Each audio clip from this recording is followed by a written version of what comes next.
సినిమాని తీసుకోవడం, సెలెక్ట్ చేయడం, దాంట్లో పాత్రని ఎలా దాన్ని ఒక ఇంజనీర్ డాకుగా మారడం, అలా దాంతో మొదలయ్యాక సరే మీకు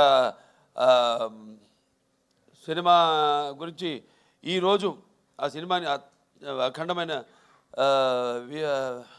విజయాన్ని మాకు అందించి ఇవాళ మా వెన్ను తట్టి ఇంకా మాకు ఎవరైతే మేము ఆకలితో ఉన్నామో ఒక సినిమా చేసి దాని ఒక ఫలితం కోసం రెయిన్బోర్డ్ కష్టపడి ఎలా ఉంటుంది ఆ సినిమా, దాని ఫలితం ఎలా ఉండబోతుంది అని ఎదురు చూస్తున్నామో అటువంటి తరుణంలో ఇటువంటి అఖండమైన విజయాన్ని మాకు అందించినందుకు తెలుగు ప్రేక్షకులందరికీ నా హృదయపూర్వక కృతజ్ఞతాభివందనాలు తెలియజేసుకుంటున్నాను.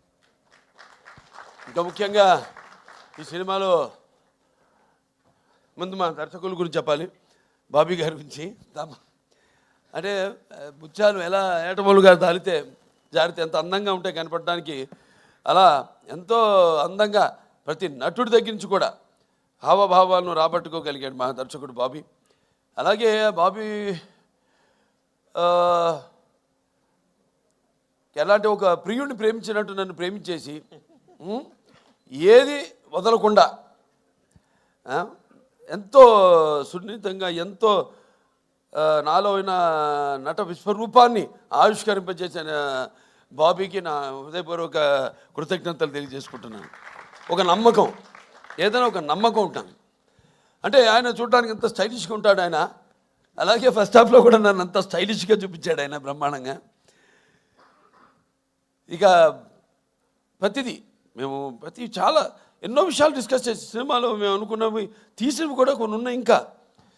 కానీ సినిమా నిడువును బట్టి ఎంత ఉండాలి సినిమా అంతే. ఒక చిన్న పాయింట్ నాకు ఇప్పుడు అంటుంటారు, సినిమాని ప్రేమించకూడదు, మనం సినిమా తీయాలి అంతే. ప్రేమించామంటే ఇక మన కంట్రోల్లో ఉండదు సినిమా అన్నది, వెళ్ళిపోతుంది. 3 గంటలు కూడా దాటుతుంది సినిమా.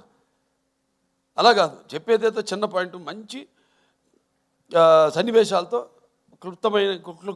క్లుప్తంగా చేయగలిగితే ఇవ్వగలిగితే అది డెఫినెట్గా సక్సెస్ అవుతుంది ఆ సినిమా అన్నది. అలాగే బ్రహ్మాండంగా వాళ్ళ టీము అందరు కూడా బ్రహ్మాండంగా వర్క్ చేసి